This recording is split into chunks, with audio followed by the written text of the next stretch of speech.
के साथ मैं अपनी बात को आरंभ करना चाहता हूँ।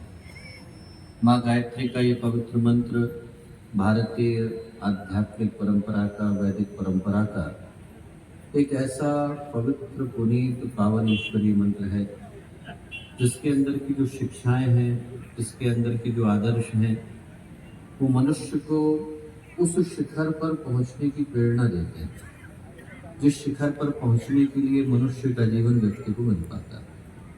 मनुष्य का जीवन न केवल एक सौभाग्य के रूप में मिलता है बल्कि एक संभावना के रूप में भी मिलता है।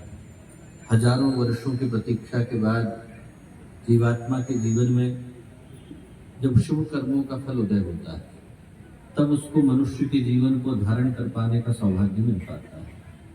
और ये जो मनुष्य का जीवन है ये एक ऐसी संभावना के रूप में मिलता है जहाँ पर यदि व्यक्ति का जीवन, चिंतन, भावनाएं दूषित हो जाए, विकृत हो जाए, तो इसी मनुष्य को पापी बनते, अपराधी बनते वक्त लगता नहीं।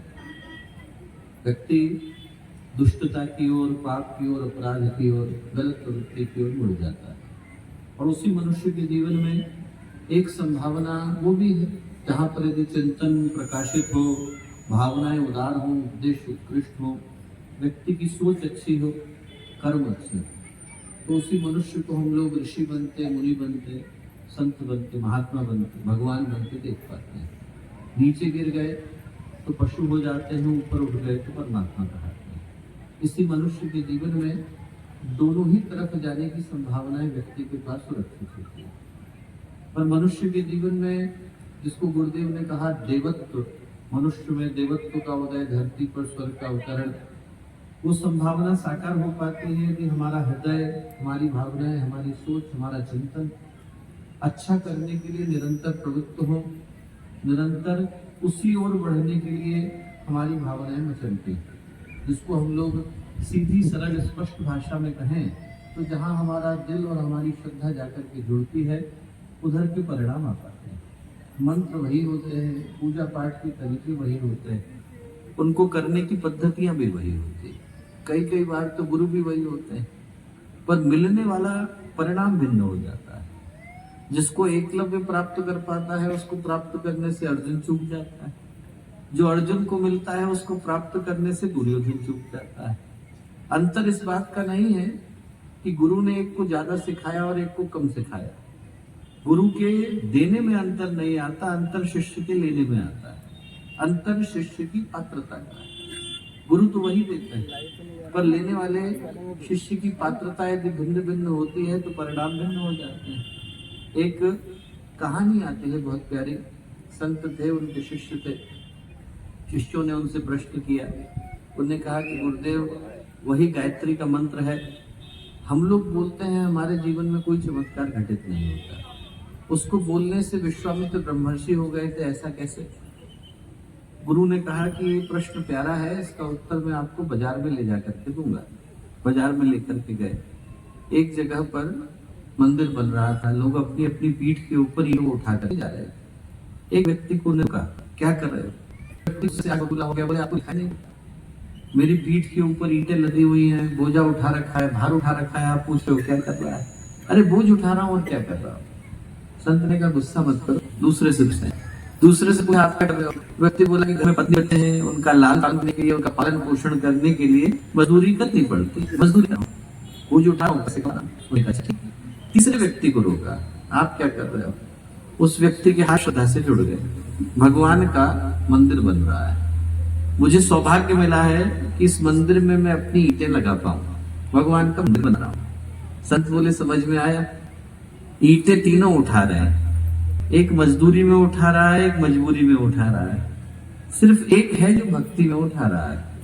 जो भक्ति में उठाता है उसकी लगाई गई ईंटों से मंदिर बन पाता है। शब्द वही है, बोलने के तरीके भिन्न हो जाते हैं। जहाँ पर दिल लग गया, जहाँ पर भावनाएं लग गई, वहां पर आपके मुंह से निकलने वाला प्रत्येक शब्द मंत्र बन जाता है। पर भावनाएं नहीं हो तो वेदों के मंत्र भी शब्द ही बन करके रह जाते हैं। और आप लोगों के मध्य में आते हैं तो अपने सौभाग्य को हम लोग सराहते हैं, क्योंकि आप में से एक व्यक्ति जिसकी भावना निर्मल है, हृदय उदार है, जिसका व्यक्तित्व निश्चल है, आपके हृदय से निकलने वाला प्रत्येक शब्द अपने आप मंत्र बन करके निकलता है। आपके हृदय की प्रार्थना, आपके हृदय की पुकार, आपके हृदय की याचना निश्चित रूप से परमात्मा तक, माँ गायत्री तक, आदि शक्ति तक पहुंचती ही पहुंचती है। तो उसका हृदय निर्मल हो, उसकी कही गई बात को भगवान ठुकराने से मना करते नहीं। मुझे याद आता है, एक गांव में छोटी सी घटना घटी थी। गांव में एक अनपढ़ व्यक्ति रहता था, पुकारता था तो भगवान उसकी पुकार को सुनकर के उपस्थित हो जाते। वहां पर जो विद्वान लोग रहते थे उनको ये बात अच्छी नहीं लगी। उनको लगा कि देखो गांव का अनपढ़ व्यक्ति है, भगवान को बुला रहा है, ये बात सही नहीं। वो उसके पास पहुंचे, उसको समझाने लगे, देखो भगवान को बुलाने का तरीका ये नहीं, भगवान को बुलाने का एक तरीका है। उन्होंने कहा मैं तो पढ़ा लिखा हूं नहीं, आप ऐसा करिए कि हमारे साथ वाले व्यक्ति को लिख करके दे दीजिए। उन्होंने कहा देखो 10 पॉइंट हैं, 10 पॉइंट को जो पूरा करेगा वो भगवान को बुला सकेगा। उन्होंने कहा अच्छा ठीक। साथ वाले व्यक्ति को लिख करके 10 पॉइंट दे दिए। विद्वान लोग अपने अपने घर को लौटे। मार्ग में नदी पड़ी तो उन लोगों ने एक नाव ली नदी को पार करने के लिए।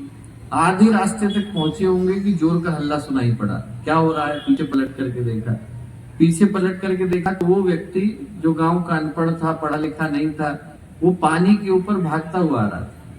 नाव रोकी, घबरा करके, क्या हो रहा है। उन्होंने कहा आप लोग पढ़े लिखे लोग हैं, विद्वान लोग हैं, आप लोग ये लिख करके आए थे, पर ये जो छठा पॉइंट आपने लिखा है ये समझ में नहीं आ रहा है, दोबारा से। वो जो विद्वान लोग थे उन्होंने कहा कि अरे छठे पॉइंट को छोड़िए, बताइए कि आप पानी के ऊपर भागते हुए कैसे आ रहे हैं।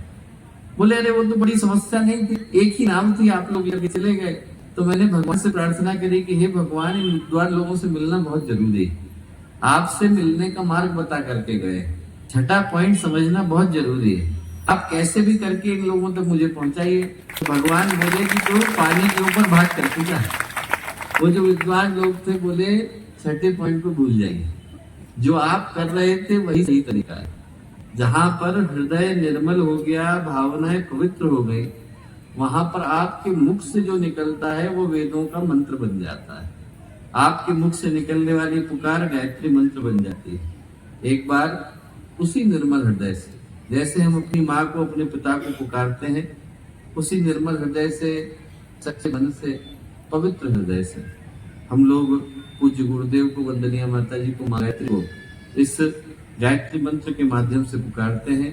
एक बार कमर सीधी करके स्थिर चित्त शांत मन के साथ यज्ञशाला के अंदर हम लोग उपस्थित हैं। उस शक्ति का आवाहन करते हैं, इसको हमने सद्ज्ञान की, सद्भाव की, सदकर्म की, सत्प्रवृत्ति की देवी कहकर पुकारा। मां गायत्री का पावन मंत्र